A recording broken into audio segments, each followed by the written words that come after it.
Shalom, shalom, bien-aimés dans le Seigneur. Bonzambe, na bonzambe, Lola, Ezo Futa, Simananto, Yaruba, Kenzama, Boto, Kwaye, Lisoswapi, Namanso, Azo Sele, Biso. Merci, na bande, tout Azola, na Biso de partout. Merci, na pasteur Feza Missia, la bouche autorisée de l'éternel depuis Zurich. Na Philo Mukoya Motema Bivens, de Homo de Pilon, na maman Gisèle Louke, le Motema Papa Emmanuel, na Boston. Les frères Papi Kongena, Nzamba Lola, Amono Escozola, na Biso. Bonzambe, na bonzambe yesunde mosuki ici les mani triomphe jamais. Merci na maman mami mbunga motema papa Blaise mbunga na Suisse na émission na biso lelo tozali vraiment na sango ya mawa ndenge boyebike grand frère ya pasteur Denis Leso azali Charles Lesi azali père spirituel na ye comme kinet papa ya Denis Lesi oh vraiment azwaki vraiment Denis Lesi tant azali mwana vraiment muke après disparition papa na banyo mutabo collier a route kotika biso akufi bien aimé dans le Seigneur tozali nande na biso apôtre Basile a romero pesa biso message pe ba information mususu na plateau na biso ya lelo ya émission rien que la vérité. Shalom papa. Shalom de Balvin. Bonne santé. Yesu azo ke la biso mawa na ngolo nzambe siko mke sava. Mke sava. Bota mote. OK papa, disparition ya Moussa Nzambe o yazali ene na biso spirituel le lobani no ko ba concernant disparition. Merci beaucoup Kolo a pamola biso. Alors né na bande ko loba vana banda na ko pesa no bana nzambe no sombote. Bisika buzola na biso nzambe apamola bino. Ngolo nzambe vraiment ezali ko na bino aux États-Unis, à Londres, en Europe, en Afrique, en RDC, partout dans le monde. Que Dieu vous bénisse infiniment et qui m'y en a dit ezala Kolo na biso. Alors par rapport à la question, ça fait et ça l'a toujours passé quand un être cher vous quitte. Ça fait très mal. Ça roni moto a couché là non tende à boyer ba douleur wana te. Mais biso na couché là yaya na ebi nini ezalaka toujours ba cas de décès dans ma famille. Yebi vraiment que ce qu'on perd un être cher vraiment douleur wana eza douleur moko car moto a couché linda pour définir en bien. Voilà. Ça fait très mal. Vraiment. OK, l'homme de Dieu. Aujourd'hui ça non? Oui, na oka ça mongo na la même vidéo ndenge révérend Denis Azar Olela. Au monde vraiment que c'est un cœur qui plaît. Donc quand vous regardez, vous au monde vraiment demander Azar Olela. Ils ont capacité dans la vidéo natali ndenge l'homme de Dieu Azar Olela. Donc tu comprends vraiment que l'homme est sous le choc. À quoi finalement pasteur Charles? Bon, d'après ma dernière nouvelle, on a vu, il était malade. Il était malade depuis et ça qui a succombé. Nzambe a joué voilà. OK, merci beaucoup papa. Na tikolo caméra, na message concernant Paul Azolo Bana Timothée dans toutes les circonstances favorables pour nous prêcher la parole de l'Éternel. Par rapport aux circonstances où na bandi bazola na biso lo ba dans bonne santé, bazo tamu baza bien, na ba op bazola ndayo eza awa na mboka pe di bana ya mboka. Message no meme bango lelo. Ndeko Alvin Moni, il faudrait que Baba comprenne qu'après cette vie, il y a une autre vie. Bien aimé, après cette vie, il y a une autre vie. La vie qu'on appelle la vie éternelle. Il est vrai que dans plusieurs religions, dans plusieurs coutumes, il y a monde qui admettre que après la vie, après cette vie sur la terre, il y a une autre vie. Et cette vie-là, Bible la vie éternelle. Mon frère, ma sœur, il y a toujours opportunité à Olanda Bisso. J'aimerais pendant quelques minutes Olanda Bisso très bien. Avant d'aborder ce sujet, j'aimerais commencer d'abord par présenter mes condoléances les plus attristées à la famille Lessi, à toute la famille Lessi, à la grande famille de la communauté chrétienne, et que ce soit ici en RDC ou bien dans Mokilimo Bimba partout, nous sommes en deuil, on a perdu l'un de nous. Vraiment, Kimia na Nzambe zanamite manabiso, Nzambe apesa Kimia na famille Lesi, apesa Kimia na maman Rose Lesi, na bandeko nyonso, na révérend Denis Lesi, Kimia na Nzambe zanabino, o a consoler mite mabatu, a consoler mite manabino, na kombo Yesu Masia. Alors, na au préféré avant to banda, to tanga passage biblique moko. Le passage biblique qu'on a introduit biso pour que tu aies développé, penser à biso pendant quelques minutes au journaliste APC biso. Que Dieu vous bénisse infiniment. Nous allons lire un verset ici. Autant en absent à Mukanda Luc chapitre 16, les versets Tobanda à partir Luc chapitre 16, le verset 27. Je lis au nom de Jésus. Les riches dit, j'ai été pris donc, Père Abraham, d'envoyer Lazare dans la maison de mon Père, car j'ai 5 frères. C'est pour qu'il leur atteste ces choses afin qu'ils ne viennent pas aussi dans ces lieux de tourments. Abraham répondit, ils ont Moïse et les prophètes qui les écoutent. Et il dit, non, Père Abraham, mais si quelqu'un de vivant, si quelqu'un de mort va vers eux, ils se repentiront. Et Abraham lui dit, s'ils n'écoutent pas Moïse et les prophètes, ils ne les seront pas persuadés quand même qu'un des morts ressusciterait. Amen. Que Dieu bénisse sa parole. Bien aimé, toujours je penser moi mouké dans l'histoire il y a l'homme riche, dans pauvre Lazare. Je sais que dans Nzambe belé pensée biblique, mais par la grâce de Dieu, nous allons encore épingler quelque chose par rapport au moment et par rapport aux circonstances. La Bible nous parle. Il y a sa parabole. Tu sais, Jésus a abandonné côté à Ming dans la parabole pour expliquer véritablement l'éternité, pour expliquer les sons spirituels. Le Christ utilisait les paraboles. Le Christ utilisait les récits, le Christ utilisait les paraboles pour faire sortir véritablement ou bien pour imprégner et l'homme en Katiamat. Alors, par là, après si la parabole est belée, après si parabole il y a ivré, après si il y a blé, après si le récit est belé, nous sommes pour faire comprendre biso bien pour éliminer l'esprit de biso est limité par rapport à la réalité éternelle. Mais bien aimé, j'aimerais que Otoloba et à la soutenir dans la parole de Dieu. Au fait, qu'est-ce qui s'est passé? Yesu abezaki na mboka moko ezaki na mutumo azaki na mbongo ebele. Mais na mboka na moko ezaki pe na mutumo azaki na eloko te. Bible bengi est pauvre. Yesu a sangisi deux extrémités. Abi koto il y avait un homme riche, koto il y avait un pauvre. Je crois que la pauvreté et la richesse ont deux extrémités. Donc ceux des commis que Moutouana a riche, côté Moutouana a pauvre. Donc il faut comprendre qu'il y a une grande démarcation. Donc dans Moka Moko, il y avait un homme riche, mais il y avait aussi un homme pauvre. Bien aimé, c'est pour nous dire que ce Nzambe a sali ongolu, ozwa muke ozozwa na pesa Nzambe merci.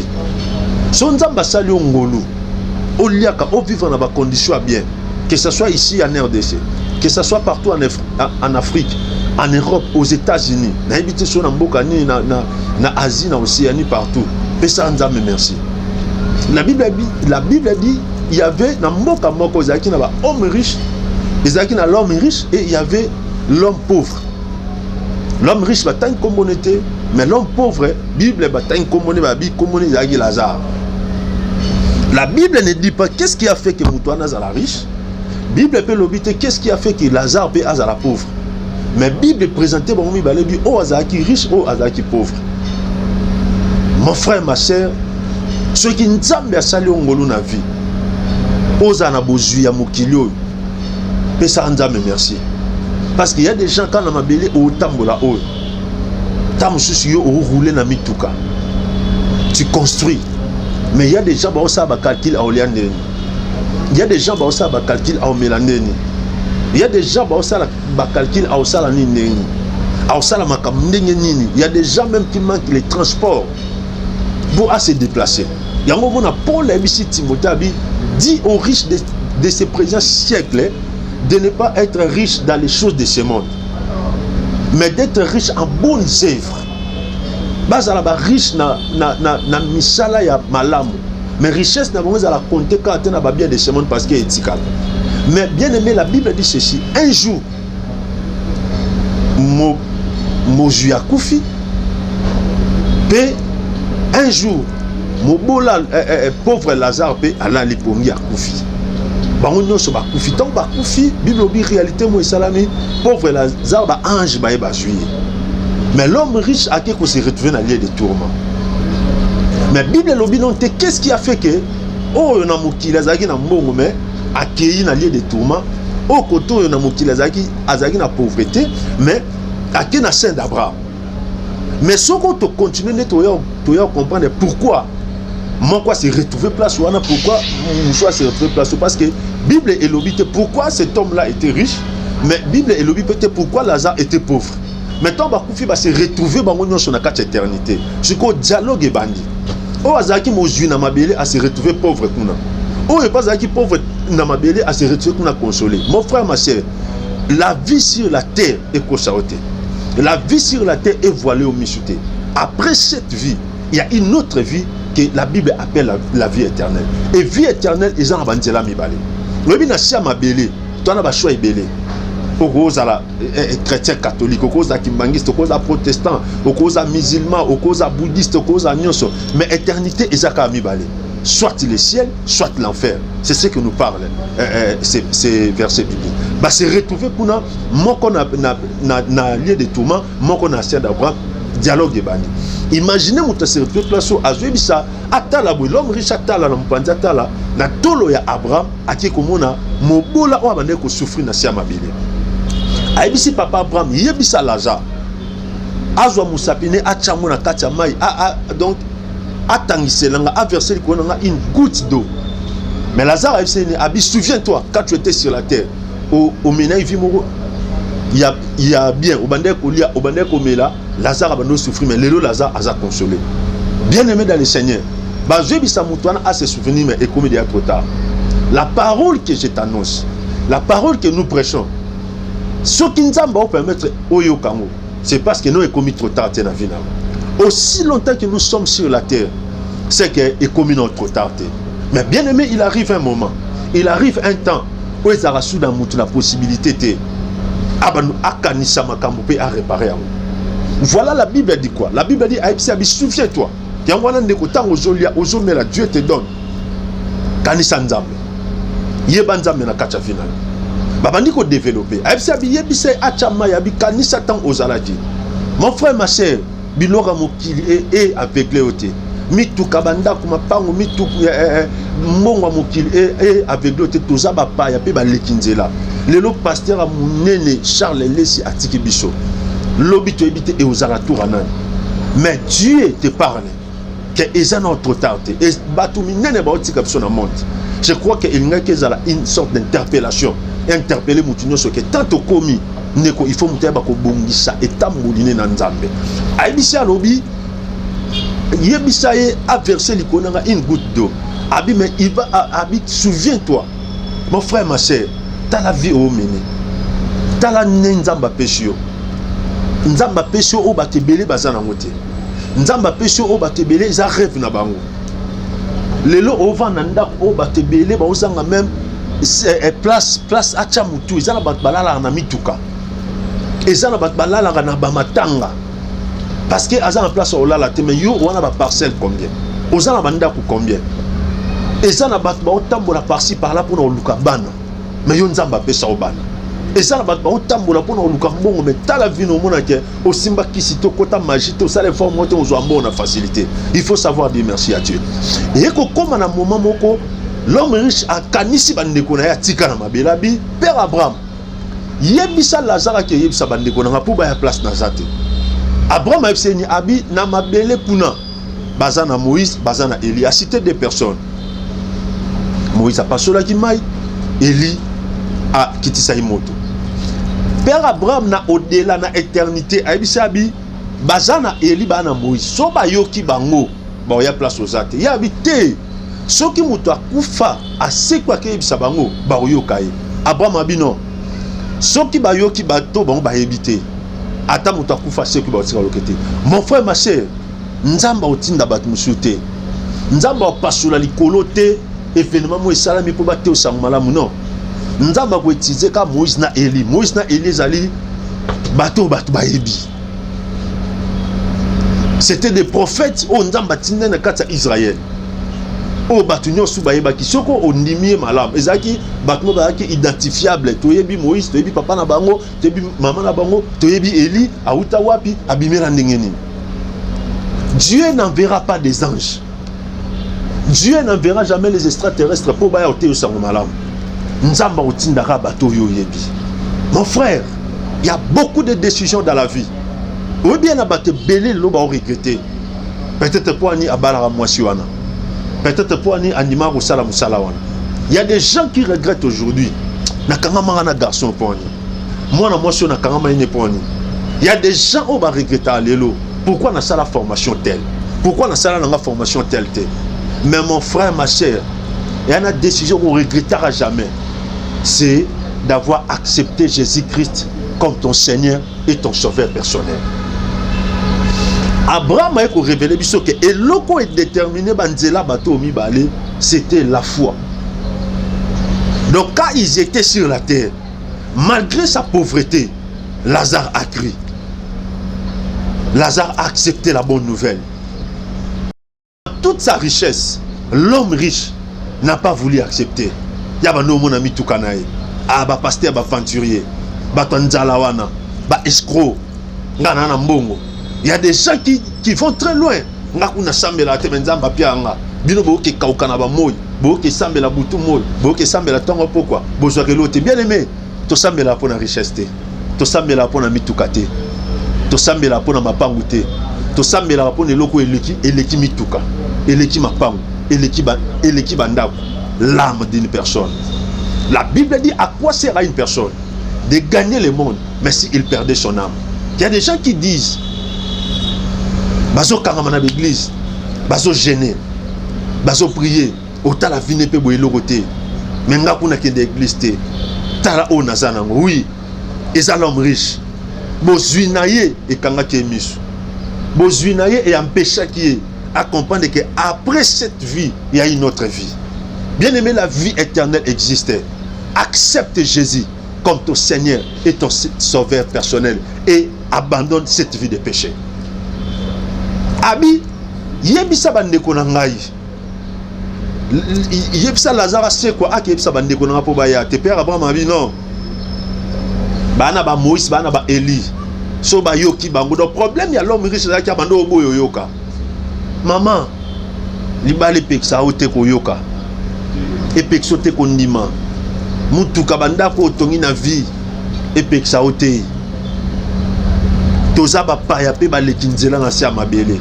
Un jour, la Bible dit il est réservé aux hommes de mourir une seule fois, après quoi vient le jugement. Un jour, tokutana mutu akela biso. Un jour, tozala en face. Il y a mutu apesa biso souffle de vie. Mon frère, ma soeur, au Sambani, au Lobani, il est grand temps, toi, en 2021, pour accepter Jésus-Christ comme ton Seigneur et ton Sauveur. N'habite quel genre de vie que tu mènes. Mais la Bible nous apprend, dans sa pauvreté, Lazare avait accepté. Il était pauvre. Alors que la bilo Olia, mais il avait compris que Nazanga ya Olia, mais Nazanga bomba à ses côtés. Nazanga ya Olata, Nagina Gosenga, mais Nazanga bomba à ses côtés. Bien aimé, cela ne signifie pas que la vie éternelle c'est la pauvreté, non. Job dit ceci, c'est Dieu qui donne et c'est Dieu qui reprend. Abraham était richement béni. Isaac, Jacob même, c'était des hommes fortement bénis. David était fortement béni et ils appartenaient à notre royaume. Même notre Seigneur Jésus-Christ, il était lui-même fortement béni. Parce que nous avons la capacité à créer une industrie à Mapa. Nous avons la capacité à créer une industrie à pêcherie. Donc il avait beaucoup d'argent avec lui. Mais pour les besoins du royaume, il s'est fait pauvre. La Bible dit il s'est fait pauvre pour que nous soyons enrichis. Il s'est fait malédiction pour que nous soyons bénédiction. Mon frère, ma soeur, Yom tunzamba pesi libaku olandanga. Un jour nous allons quitter cette vie. Un jour nous allons quitter cette tente. Cet homme a fait beaucoup d'argent. Mais et l'okomoko sanga ki amuke aboya inde kondima. Oui, c'est ce que nous voyons aujourd'hui. Lelo, à cause des biens de ce monde, à cause de la richesse de ce monde, ni n'était pas au sala lelo. Kapo azwa mbongo. Mibali ba omi komisa basi. Bana basi bazomi zwa bango na bango to vivre sodomie na monde. Sans kolobela ba guerre, sans kolobela ba haine, sans kolobela nyonso zo se passer dans le monde à cause ya ba richesse ya mokili o. Ba bosani cette réalité, les dieux de ce siècle, n'est pas la lobby, à Bossani si batu réalité, que nous sommes des étrangers et des passagers sur cette terre des hommes, et que tu as quitté un mot, d'une manière comme d'une autre. Mais quand Dieu te donne le souffle de vie, quand Dieu te permet de nous écouter, c'est-à-dire, nous avons fait ce temps wana, il y a se repentir. Nous avons fait ce temps wana, il y a temps. Bien aimé, et comme trop tard, tu es le quoi pauvre, et comme trop tard, tu es le quoi l'homme riche. Et comme trop tard, tu es harmonie, tu as 8 ans, nous avons fait Oyebi, si la croix, les brigands ont joué une opportunité, il y a Oyebi Sankolo à Kanisaï. Est-ce que vous reçoit tant wana? Nous avons fait toujours Kanga. Nous avons fait toujours opportunité au Landa Bisso. Donne ta vie à Jésus-Christ. Donne la vie de ta famille en Jésus-Christ. Abandonne la magie. Abandonne l'occultisme. Abandonne cette vie de débauche. Abandonne cette vie de l'ivrogne. Donne ta vie à Jésus-Christ. Décision au mouton regrettera ta vie, c'est d'avoir accepté Jésus-Christ comme son Seigneur et son Sauveur personnel. Ou regretter décision en athée. Batebele ba regretter décision azora mwasiwana pona nini mobaliwana andimaka et pourquoi il a fait telle ou bien telle formation. Mais la décision que tu ne regretteras jamais, c'est d'avoir accepté Jésus dans votre vie comme ton Seigneur et ton Sauveur personnel. Bien-aimé dans le Seigneur, il est grand temps. Nyonso ezoleka, nzamba oti abisho. Nyonso ezoleka, Dieu est en train de nous parler. La Bible dit il parle tantôt d'une manière, tantôt d'une autre. Et pour nous qui au chité, l'éternité, quand vous lisez la Bible, au moins qu'est-ce que tu as fait de son fils Jésus-Christ? Nous avons besoin de nous avons besoin de l'église notée. Est-ce que vous avez musulman? Est-ce que vous avez catholique? Est-ce que vous avez protestant? Est-ce que vous avez Moutabundu de Congo? Est-ce que vous avez Moutadier des Noirs? La question, oh Nzamba Otuna, qu'est-ce que tu as fait de son fils Jésus-Christ? Qu'est-ce que tu as fait de son fils Jésus-Christ? Yeshua nani ponalo. Ponabatusu baba Yeshua c'est un prophète. Bamsou Babi, c'est un envoyé pour les Blancs. Mais nous disons Jésus-Christ est le sauveur de l'humanité. Deuxième chose, Dieu te demandera. Quand je parle de la richesse, c'est limité dans le monde. Même les enfants que Dieu t'a donné, c'est une richesse. L'intelligence que Dieu t'a donnée, c'est une richesse. Et c'est une richesse. Alors, mais bien aimé dans le Seigneur, Tika Nanzela ya baliwa nyoso toujours assister nango. Elobelo elo moko. Toza bapa ya pe baleki nzela. Yango moni, mwana nza muto ayebi nzamba solo. Atika bojunaye et compte bien na épanouissement évangile. Atika bojunaye et compte bien na épanouissement à œuvre du Seigneur. Azana conception mususu par rapport à la richesse de ce monde. Tokutango na mabele, tokotika yango, bakoya, bakosalela yango, bakotika yango, ba Abraham, ba Isaac, ba Jacob, ba David, ba Salomo, ba Zoya yango, ba salela yango, batika yango. Muto akendane loko azate. Beaucoup de gens, bazelaka tango beli, na ya mona importance ya ko salela nzambe, importance ya ko soutenir musala nzambe, importance ya ko disponibiliser ba bien pour musala nzambe. Mais n'attendez pas ce moment-là. Même pendant que tu es encore en bonne santé et que nzambe azo sunga yo et que nzambe azo sunga bana na yo, tu peux comprendre que bozuya mokilo et ko empêcher ngate na mona makambo selon la parole de Dieu. Nazo kende pona sukisa. Nous sommes des étrangers. Nous sommes des passagers sur cette terre des hommes. L'homme riche a ici Père Abraham. Yebisa Lazare a c'est quoi? Non. Dieu n'enverra pas les morts. Dieu ne ressuscitera pas les gens pour venir te prêcher. Nous avons été au bateau au Yebiwana. Et on est apôtre Basile. Oui, c'est lui que Dieu va utiliser. Cet homme-là que toi tu connais. Dieu va utiliser tes semblables. Bateau au Yebi. N'importe qui a Noé. Nous avons dit que musikate. Nous avons dit que contre moi, tu as vu muto kita angelu toi section muto non. Azue la ba ngoka muto ba ba yebi. Nda chaki ate ya bango. Mais le coup la battu ba le coup battu ba mona que muto to yebi, ils avaient du mal à accepter et bah c'est là qui sort na bango mukolo mbula ebetaki. Na sote ya papa moko, na sote ya maman moko na ebité oyo kanga wapi. Accepte Jésus comme ton Seigneur et ton Sauveur personnel. Accepte Jésus-Christ. Accepte cet homme de Galilée.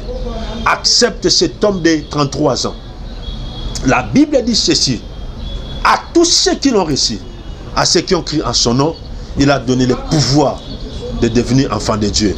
Bien-aimé, il est temps de quitter Kawana, de quitter Rawana, de quitter Milewana, pour okota siko. La place où Nzambe a comme bengayo. Les salis des âmes, les salis de l'âme, ils sont au-delà, il y a richesse. Ils sont au-delà, il y a monde. Ma pango est otikala. Ndeko, mukoli kamboyaka. Monde est comme incapable. Mituka est comme incapable. Banda kumutatongi est comme incapable. Même les médecins deviennent incapables. Mukolo likamboyaka omoni munganga ebisi atali malade alobi azotune question abi osambela wapi belela nzambe no wana parce que niveau commis on n'a pas rien et j'ai béni le Seigneur parce que batebele minganga ba ebisa bango bongo par la grâce de Dieu et sous l'onction du Saint-Esprit lelo ba comment témoigner mon na nzambe ndenge David alobaki je ne mourrai point. Je vivrai et je raconterai les œuvres de l'Éternel. Mon frère, ma sœur, tant au communango, Babylé monioso au Messie à Pesaki, au Maître à Pesaki, les signes précurseurs de la venue de notre Seigneur et Sauveur Jésus-Christ. Et comme on l'a dit déjà que calamité, Muto Isengelaya Azakoya. Alors accepte Jésus comme ton Seigneur et ton Sauveur personnel. Na ote okomba mutute ya yaya te ya mama te ya mutu moko boete mais nazo te ya yo muto nzambe atindaki po amikaba po na biso mukolo liwe yaka mukolo problème yaka l'homme se rend compte que nyonso ezala ipamba yango mona ezala bat mususu ba bijou wa bande ko batela bite bo pesa médecin bo pesa kuna mais tant que ça qui nous autres makasi ba bijou nga ba simbate mutuka nga ba simbate mais tant nous autres beli akomolo balobi bo pesa pour ngana bika on a que mbongo komi incapable ezala bat bazaka na ba sécurité na ba porte mais mukolo akwei même ba sécurité ba habiter ba salanine je crois que oyebi oko tanga ko ba riche moko mais akufa oko tanga ko ba homme fort moko akufa tango likambo yaki richesse na ye puissance na ye gloire notoriété na ye ezaki incapable et bloqué situation wana na otia mama mo aolanda ngai okoza na hôpital okoza na prison okoza na ndaku na yo okoza na milliers ya bato na habité sous l'abondance ou bien sous la pauvreté. Après cette vie il y a une autre vie qu'on appelle la vie éternelle. Et vie éternelle wana ils ont la banzela mibale. Le ciel et l'enfer. Mais la particularité zani nyon soto pour nango awa. Ndeko, muto ko sote et na prière mon côté basali la mutu so akufi échanger en nzela na ye. Ça n'existe pas. Toyaka ko accomplir, toyaka ko accomplir liturgie na biso le ko abatu. Mais et na prière mon côté échanger en nzela mutu. Oh, ital ça que ne ba ko sang ça va pasteur à monde entier. État d'âme au koufele nango yango de relaxa nzela na o.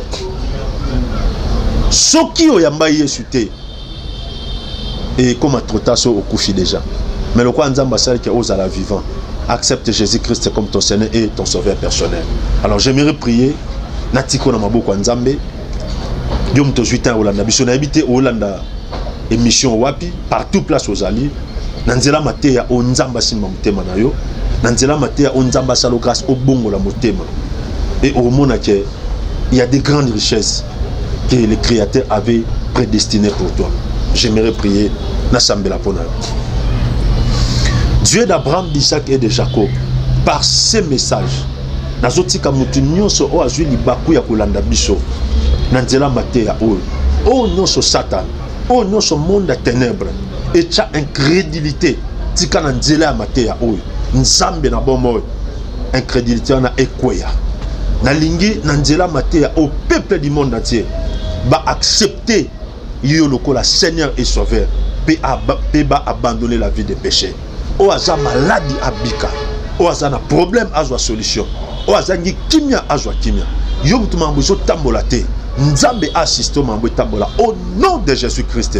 Kimia pe bola nzambe zali kona biso na kombo na estolobi. Amen. Nzambe apambola biso. Benga biso na plus 243 89 69 16 721. Plus 243 89 69 16 721. Alors, problème spirituel nyonso ozanango. Ozana problème ya au santé et tungisa. Benga biso on va prier pour toi. Ozana problème au spirituel, réalité spirituelle lié moko boy. Oh nana problème à mari de nuit, nana problème à femme de nuit, nana problème à mariage, nana problème à musala, papa banana voyageur, papa banana kenda, papa banana banda ba faire. Makam etambola te benga biso na numéro oza affiché wana. Au moni numéro apôtre Basile ngwana benga biso. Nous allons prendre le temps de prier pour toi et te donner des orientations claires de la part du Seigneur. Nzambe apambola ndeko Alvina pese nzoto makasi, apambola ndeko Arnold na réalisation. Tokutani prochainement. Que mon Dieu vous bénisse.